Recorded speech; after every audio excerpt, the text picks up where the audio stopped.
सो हाय kids, ये है chapter 11 जो नए एनसीईआरटी मैथमेटिक्स क्लास 7 का बुक है. तो exponents and powers is the chapter, ठीक है. और इसका ये इंट्रो वाला वीडियो है जिसमें हम काफ़ी कवर करेंगे जो इंट्रोडक्शन वाला पार्ट है. Okay, before we go to 11.1, ठीक है, एक्सरसाइज. अब इसमें क्या है, उन्होंने कहा है कि एक्सपोनेंट्स एंड पावर्स में फ़र्क क्या है. जैसे कि अगर हम ये एक एक्सप्रेशन लेते हैं 5 रेज़ टू द पावर 3, तो 3 हमारा एक्सपोनेंट कहलाएगा और 5 हो गया हमारा बेस, ठीक है. मतलब 3 टाइम्स 5 को 3 टाइम्स हम मल्टीप्लाई करते हैं, 5 इंटू 5 इंटू 5, ठीक है. तो अब यहाँ प्रश्न होता है कि पावर्स फिर क्या है. तो यहाँ पावर्स को अगर समझना है तो हम ये पूरे को हम पावर्स कहते हैं. बेस प्लस एक्सपोनेंट का जो एक्सप्रेशन बनता है, यानी okay 5 cube is equal to power. Alright, एकदम क्लियर. अब एक्सपोनेंट्स एंड पावर्स का बहुत ही रेलेवेंस है, बहुत ही इम्पोर्टेंस है. क्यों इम्पोर्टेंस है? क्योंकि जैसे ये बड़ा देखो, इतना बड़ा अगर कोई फिगर हो, सपोजिंग जैसे आपके ये बुक में भी आप देखो, ठीक है. तो अगर इस बुक में आप देखो, इस चैप्टर में, गेट इट, तो यहाँ पर क्या है, ये the mass of earth is, earth का क्या मास है, यानी वजन क्या है. तो 5970, यहाँ 30 kg.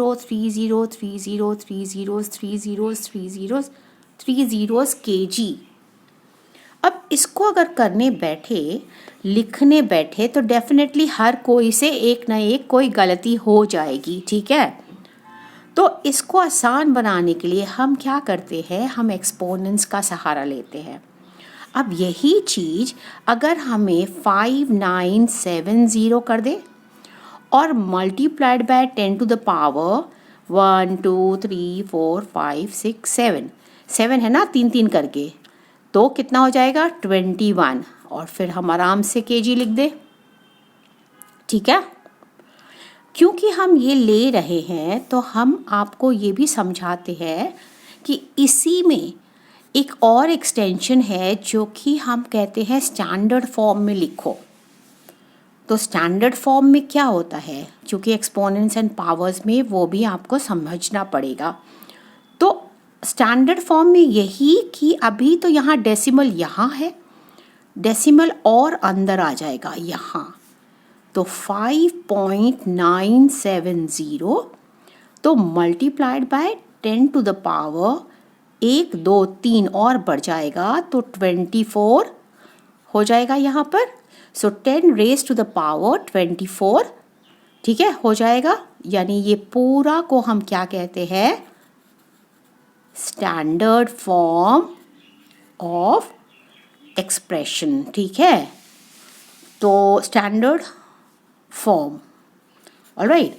अब सिमिलरली देखो, मास ऑफ यूरेनस कितना बड़ा है, इतना बड़ा, मैग्नानिमस.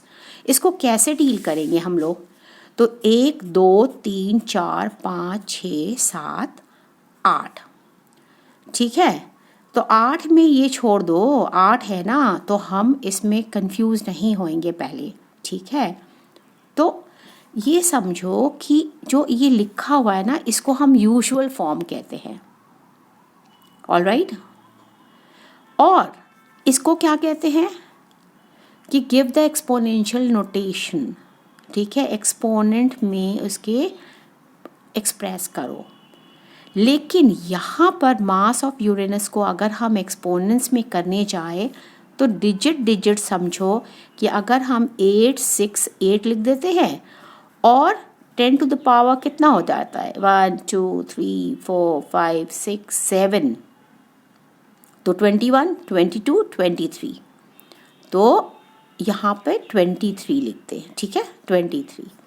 और क्या है ये kg, है ना। 1 2 3 4 5 6 7, तो 7 यहाँ 21 है क्योंकि 3 3 करके है, 21 22 23, ठीक है। लेकिन अगर यही चीज़ हमको स्टैंडर्ड फॉर्म में लिखना है तो हमें पॉइंट को शिफ्ट करना होगा यहाँ से यहाँ और यहाँ, यानी 8.68 लिख लेंगे और यहाँ 23 की जगह पर क्या हो जाएगा, 2 और अंदर आ जाएगा, तो कितना हो जाएगा 25 kg। ऑलराइट ना। तो यहाँ हम लोग क्या सीखे, एक तो ये सीखे कि इतना बड़ा चीज़ को हम नहीं डील कर पाएंगे, अर्थात हमें एक्सपोनेंट्स का सहारा लेना होगा, तो हम इस तरह से लिखेंगे। अगर ये पूरे समूचे को निकाल देते हैं तो 21 बैठता है। अगर हमें यही चीज़ स्टैंडर्ड फॉर्म में लिखना है तो पॉइंट हमेशा एक डिजिट के बाद ही आएगा, जैसे कि 32.5 ये स्टैंडर्ड फॉर्म नहीं है, 3.25 ये स्टैंडर्ड फॉर्म में है, ठीक है। मतलब ये वाला यहाँ शिफ्ट करना ही होगा। ऑलराइट, अब यहाँ देखो डिस्टेंस बता रहा है बिटवीन सैटर्न एंड यूरेनस, इतना बड़ा, इतना metre. Distance between sun and Saturn, sun सोचो कितना दूर है और फिर सैटर्न कितना दूर है, उसमें ये डिस्टेंस। तो अगर हमें ये एक्सपोनेंशियल नोटेशन में लिखना हो तो हम क्या लिखेंगे, हम लिख दे 1 4 3 3 5 और 10 टू द पावर कितना है, यहाँ 3 यहाँ 3 6 7 8, तो ये 8 हो गया। यहाँ जो यूनिट है मीटर लिखना होगा। इसके लिए अगर हमें करना होगा, इसके लिए हमें करना होगा तो क्या लिखना होगा, 1439 और यहाँ 3 3 6 और ये 9, तो यहाँ 9 हो गया और फिर हमें ये चिपकाना होगा उसके यूनिट। लेकिन यही चीज़ अगर हम स्टैंडर्ड फॉर्म में लिखते हैं तो हमारा 1.4335, रिमेंबर ये जितने डिजिट है ना आप एक तरफ रखो और 10 वाले जो 00 वाले अलग रखो। तो यहाँ से शिफ्ट किया 1 2 3 4, यानी इसमें 4 ऐड करना होगा, तो कितना बन जाएगा 12। तो ये हमारा हो गया स्टैंडर्ड फॉर्म ऑफ राइटिंग, ठीक है। और इसको अगर हमको करना होगा तो हम लिखेंगे 1.439 मल्टीप्लाइड बाय 10 टू पावर 1 2 3 9 10 11, ठीक है। तो 9 में 3 जुड़ गया तो कितना हो गया 12 ना, हो गया। तो ऐसे हम ये चीज़ सीखे कि इतना बड़ा को हम डील करने का कन्वीनियंट तरीका है कि हम एक्सपोनेंट्स या पावर्स का सहारा ले एक। तो ये पूरा हो गया हमारा पावर्स, ये हो गया एक्सपोनेंट। ऑलराइट, अब यहाँ पे आते हैं नेक्स्ट, ठीक है। रिमेंबर ये 11.2 हो गया है नए वाले, ठीक है। नए वाले NCERT बुक में 11, ठीक है, 11 हो गया, ये 11.1 है इंट्रो। अब यहाँ पे 10,000 लिखा हुआ है, 10,000 को ये बोल रहा है कि we can write large numbers in shorter form using exponents use करके। ये वाला 4 लिखा हुआ है ना, तो इसको हमने जब एक्सपैंड किया तो 10 इंटू 10 इंटू 10 इंटू 10, तो 4 टाइम्स 10 को हमको लिखना हो तो 4th पावर ऑफ 10 करेंगे, ठीक है, यानी 10 to the power 10 raise to the power 4। Alright, एकदम क्लियर ना। तो अब देख लो इसको कि हमें ये समझना है, तब जाके हम इनके क्वेश्चंस कर पाएंगे। तो इसको कहता है कि 10 रेज टू द पावर 4 को हम एक्सपैंड करें तो ऐसे लिख सकते हैं, जहाँ हमारा 10 बेस होता है और 4 एक्सपोनेंट होता है, जो कि आपको ऑलरेडी पता है, हम बता चुके हैं यहाँ पर, ठीक है। इसको बोलने का क्या तरीका है कि 4th पावर ऑफ 10 ऐसे बोल सकते हैं। It is called exponential form of 10,000. This one is called exponential form. अगर आपको एक क्वेश्चन ऐसा दे देता है और आपकी टीचर पूछती है राइट इन एक्सपोनेंशियल फॉर्म, तो आपको ऐसा देना होगा. अगर वो टीचर पूछती है राइट इन स्टैंडर्ड फॉर्म, तो आपको ऐसा देना होगा. ये वाला डेसिमल को शिफ्ट करना होगा एक डिजिट छोड़ के. इधर वाला समझो आपका एक डिजिट होना चाहिए. ठीक है. अब यहाँ आ जाते हैं हम. 1000 है, तो इसको अगर हमको एक्सप्रेस करना है एक्सपोनेंशियल फॉर्म में, तो 10 टू द पावर 3 होगा. इसको 1 लाख है, 1 लाख में 5 ज़ीरोज़ होता है, तो समझो कि 10 टू द पावर 5 हो गया. ऑलराइट. तो अब इसमें हम जाते हैं नेक्स्ट पेज में. ऑलराइट.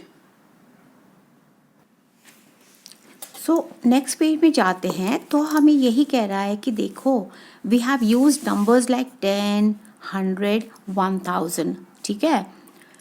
तो while writing numbers in an expanded form, तो जब हम एक्सपैंडेड फॉर्म में लिखते हैं ऐसे, तो 4 multiplied bye 1000, 10,000, 7 multiplied bye 1000, 5 multiplied by 100, 6 multiplied by 10 और 1. ठीक है. तो ये समझो कि ये क्लियरली मैं एक्सप्लेन करती हूँ अपने पेजेस पे.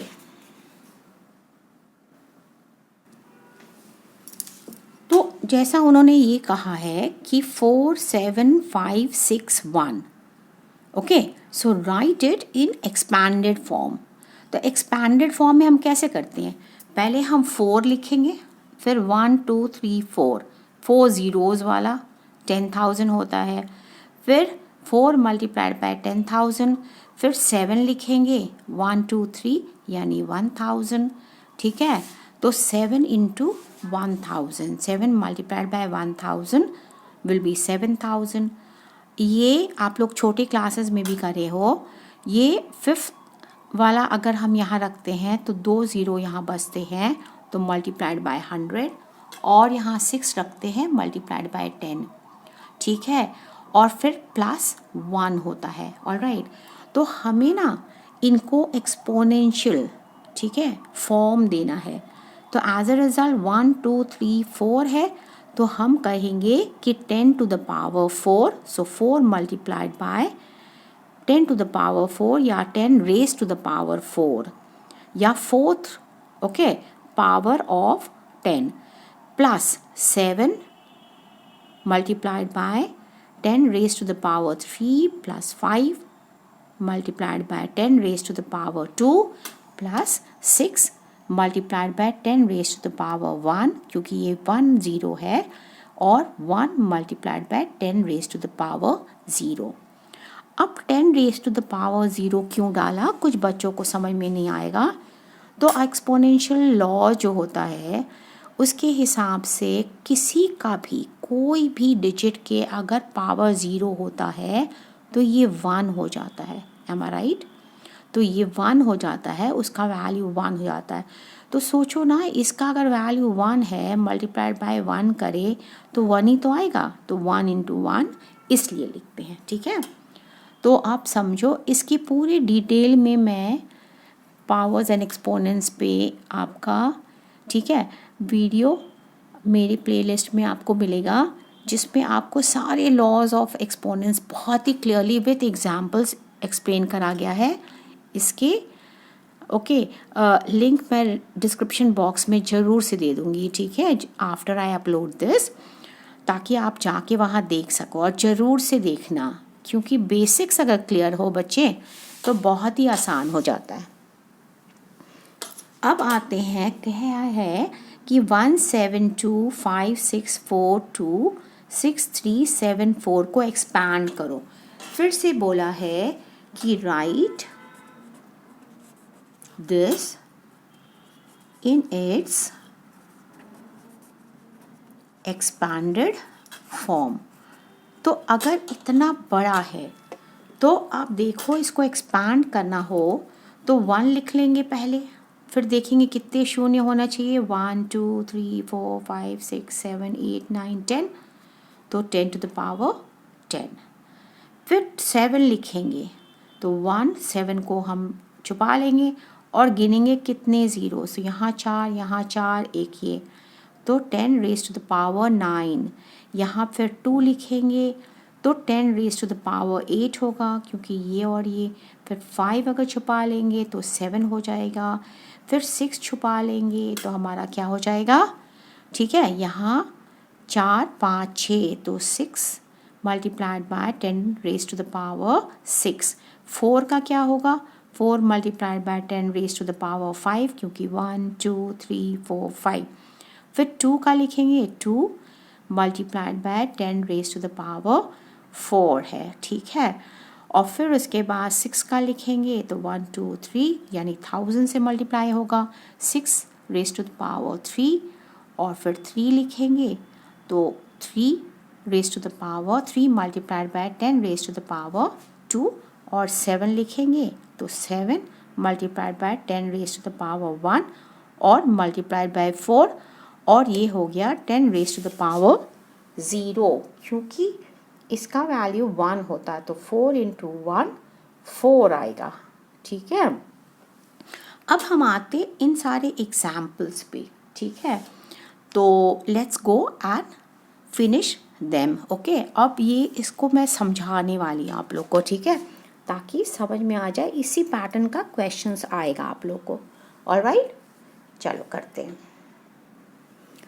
तो सबसे पहले जो एग्जाम्पल है आपके चैप्टर में वो है express 256 as a power of 2, यानी निर्धारित कर दिया है कि 2 नीचे होना ही पड़ेगा बेस।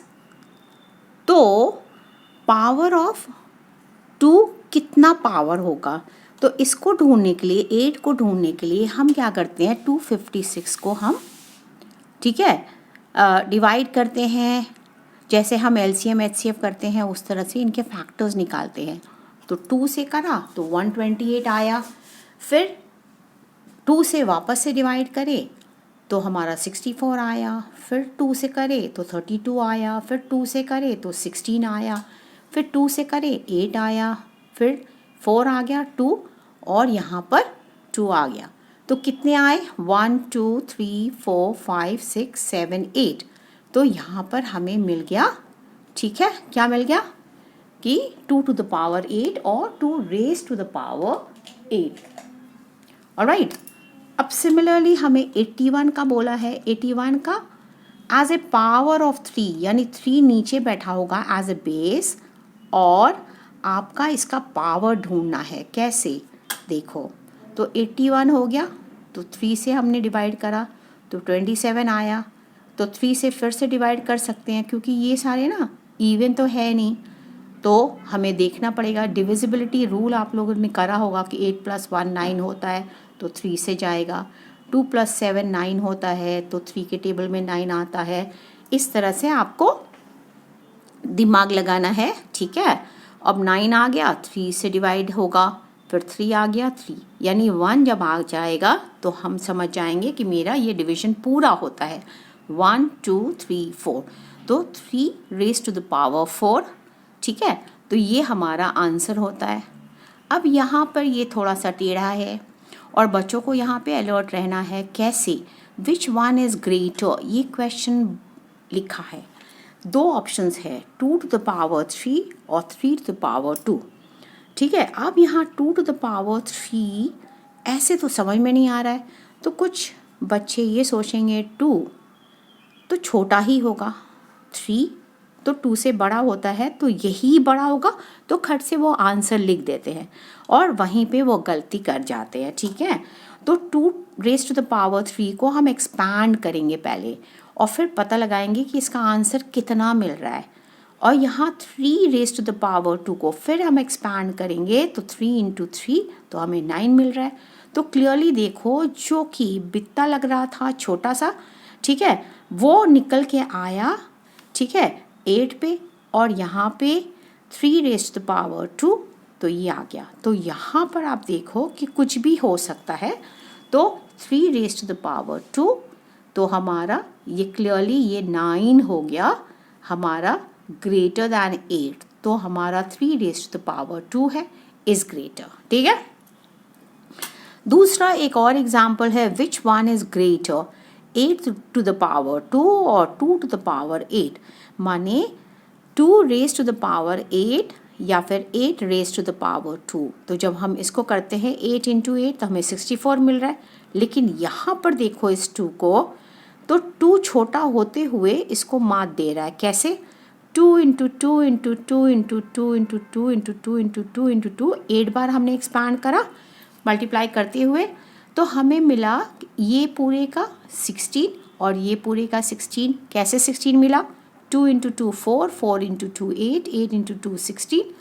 तो आप ना पूरा कंफ्यूज मत हो जाना, पूरा करने की ज़रूरत नहीं है कि अगर हम करें तो फिर ये हो गया 16 इंटू 2 32, 32 इंटू 2 64, 64 इंटू 2 128, 128 इंटू 2 256। ऐसे मत करना, गलत हो जाएगा। ठीक है, चांसेस गलत होने का है, अनलेस आप बहुत ही एक्सपर्ट हो, ठीक है, मैथ्स में, तब ठीक है।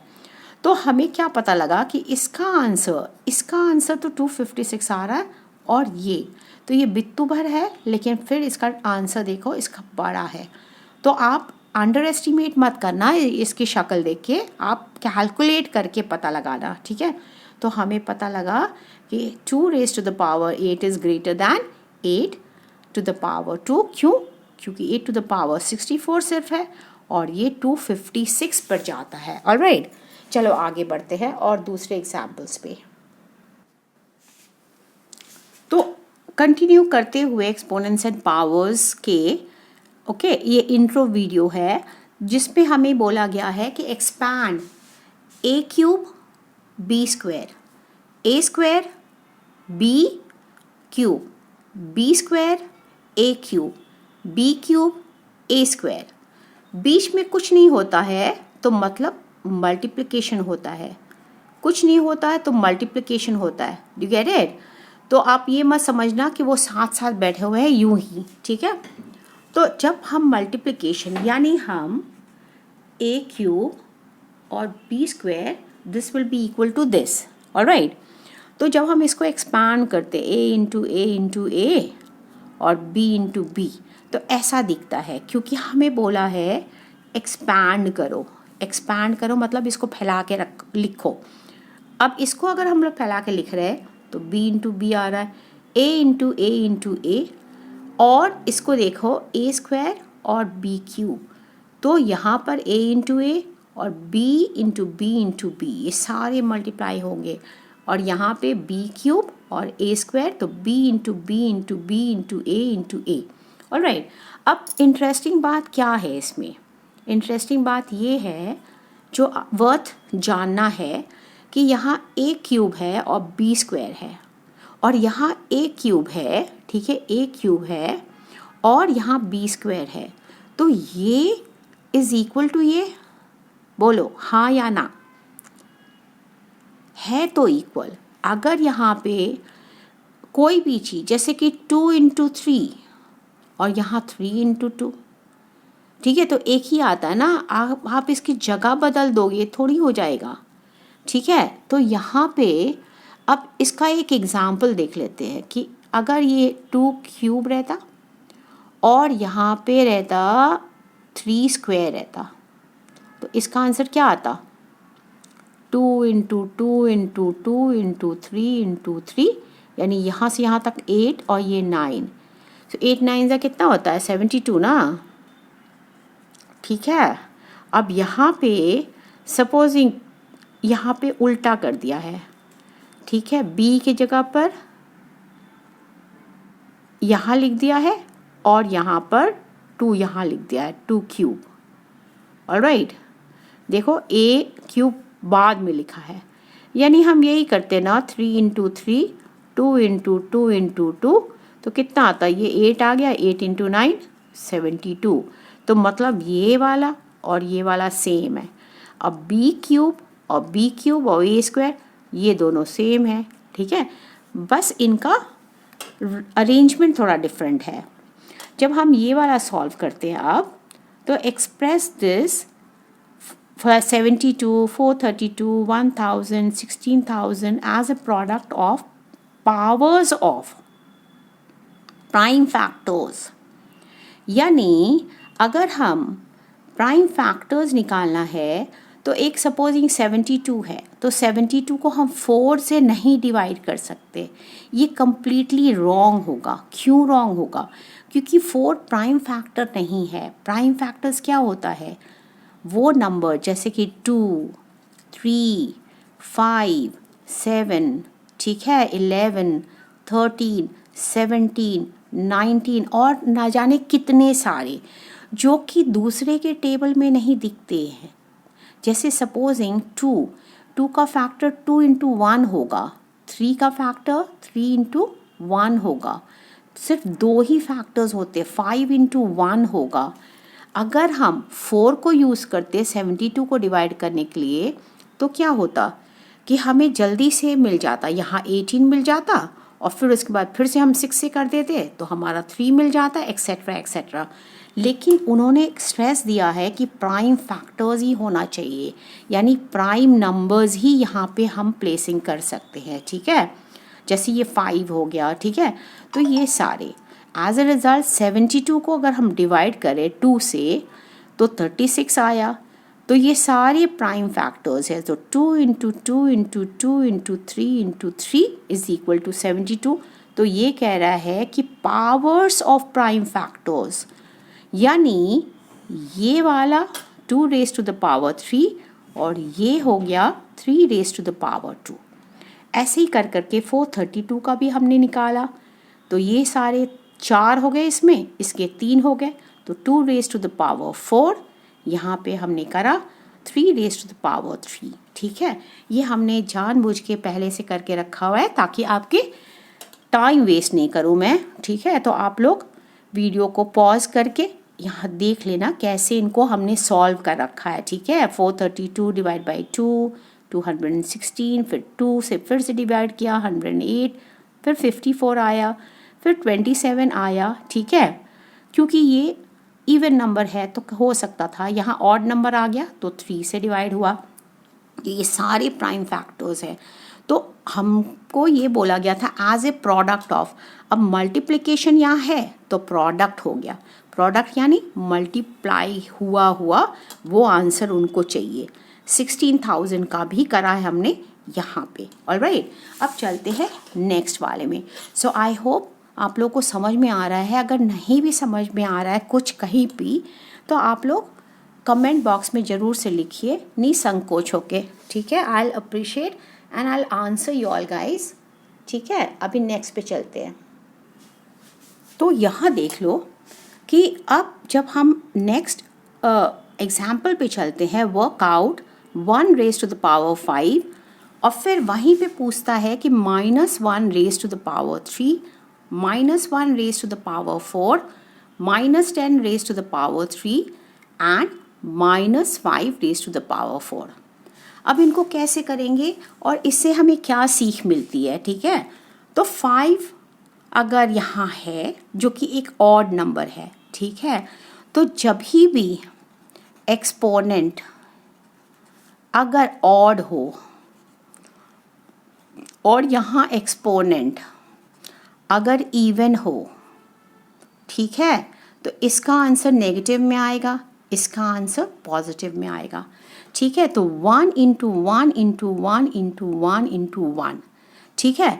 तो यहाँ पर क्योंकि हमारा 1 है, ठीक है, तो इस पर अप्लाई नहीं होता है गाइस। लेकिन -1 वाले पे देखो कि -1 में अगर यहाँ 3 ऑड है तो डेफिनेटली हमें -1 मिलता है।